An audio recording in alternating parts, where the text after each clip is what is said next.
good to have you join us on today's episode of Hospitality Today.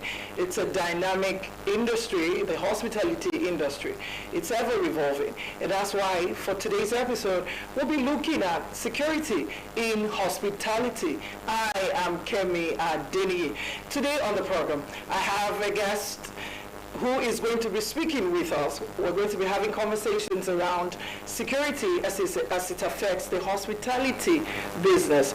I have today with me Mr. Jeffrey Anogwalu. He's the Chief Security Officer of the Javu Hotel and Suites, Alagbaka, Akure. Mr. Jeffrey, good to have you on the program. Thank you. You're welcome. Yes, thank you for joining us. Thank you.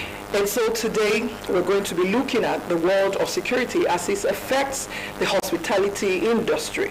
I'd like you to give us, based on your experience, how can we strike the right balance between the guest and the management of every hotel, and taking cue from your experience on duty as the Chief Security Officer at Javu? How do we strike a balance between security and not exacting too much pressure or over-restricted security measures on our guests?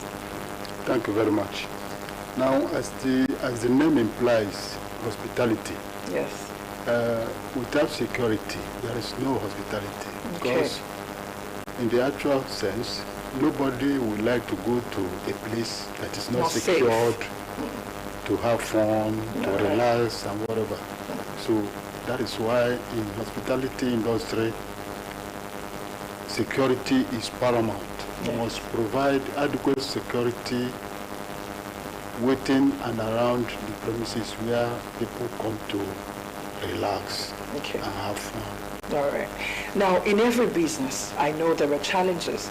There are reasons why people feel, oh, if not for this reason or that reason, I would have been a guest at that hotel. But for some challenges, for some reasons, I would not be patronizing them. Can you speak on some challenges that guests are liable to go through, or what challenges have you had since you became this Chief Security Officer of Javu? Since I became the Chief Security Officer of the Javu Hotel and Suites, the only challenge I feel I have is lack of manpower. If there are adequate manpower, you can be able to secure the whole environment without a hitch. All right. That's the only area. That is one. Okay. Then, as regards guests, sometimes they come, they will be annoyed, they approach us with annoyance. But as officers, we have to at least attend to them with courtesy. All right. We don't have to grow annoyed at every word they say to us. Okay. Yes. All right. Now, there are situations where our guests are aggrieved or maybe they're upset about situations. In situations where there are disputes or threats, security threats, how effectively have you trained your staff to respond to such situations? Yes, I give them regular trainings. In a situation like that, they will come to me and lodge their complaints. Yes. Yeah, I have my office where I welcome everybody, talk to them, hear from them, possibly resolve the issue among them. Yeah. All right. Now you have a host community. All right.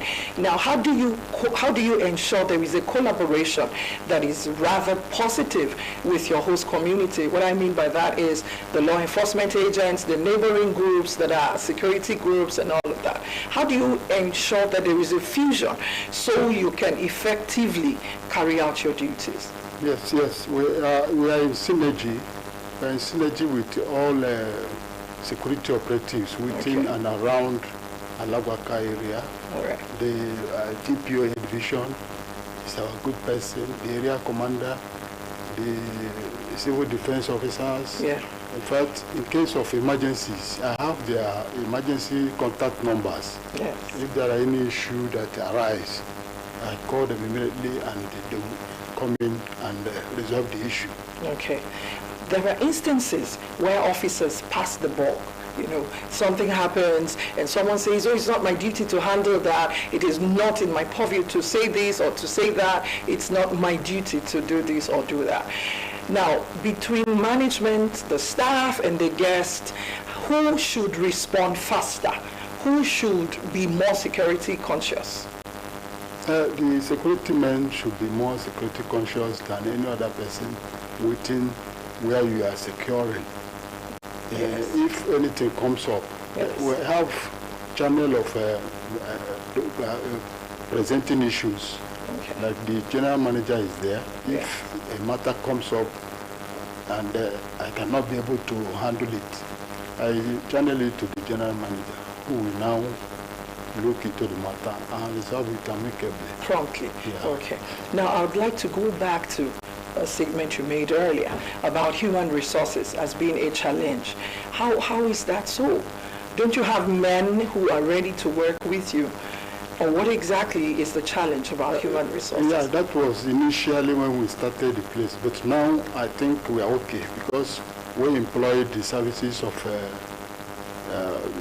external security company like the sheriff. They are now on ground monitoring the area, okay. And we equally have the police officers who are the armed guard men that secures the hotel on 24-hour basis, including the civil defense officers, the Matiko people. Sometimes we call them, they come on patrol, they assist us in doing one or two things. Okay. Yeah. It is often said that security is everybody's business. If truly security is everyone's business, how true is this? Yeah, I believe in that. Should it be everybody's business? It's everybody's or business. Your business as the chief security officer? It's everybody's business in the sense that if you see something that is coming up, if you don't raise alarm, yes, nobody will hear. If you see something, you say something. That has been the slogan, even when I was in the force. Okay. If you see something, you say something. All right. So it's everybody's business. Yeah, most times, if I'm holding meeting with my people, I used to tell them that security is everybody's business. In your different departments, you are all security officers. If you see something, alert us. Then if it is a matter I can handle, I handle it within my level. If I cannot be able to handle it, I channel it up to another table. Okay. Now, when we pay visit to some of these hospitality centers, take for instance your hotel, we always know as guests, most often, you will see indicators that there are security alert around, you know. You see indicators that the place is secured. Do you have such in Deja Vu Hotel, where by the time you get into the premises, people would know that, oh, of a truth, there is security cover here? Yeah, exactly. We have it. We have it. You have CCTV all over. Okay. Before you get to the hotel, you're already captured. And I have my men, I call them detectives. Okay. They are staff of Deja Vu Hotel. Right. I train them as detectives. Okay. So their main duty is to monitor the cameras and things that goes around the premises and report situation immediately. And what situations have you found out in the course of your duty that is a bit alarming, if you do not mind to speak about that? No situation. Thank God, since we started, there have not been any issue, any cause for alarm. So that is to say that Accra is relatively safe and Deja Vu Hotel is relatively safe. Our place is safe. It's relatively safe.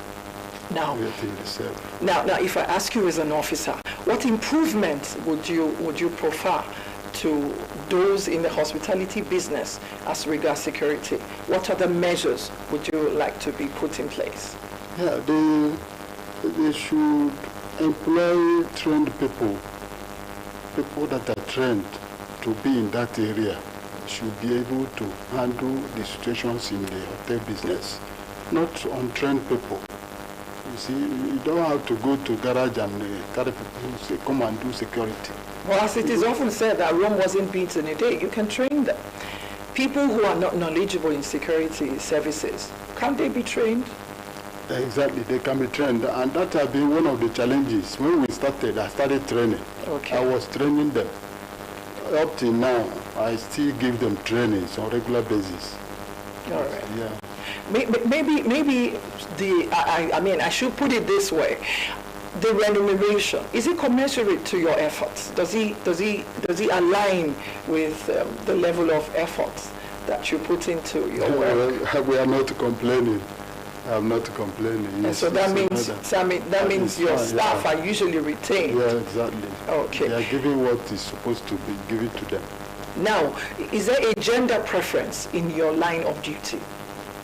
Do you prefer to have men at work or the female? And I know for a fact that they are all men, regardless of the gender. Now, do you have such issues? We have mixed, both men and women. You know, in the hospitality industry, majority of people that come there are women. Right. So automatically, in security setup, you must have women among them. Yes.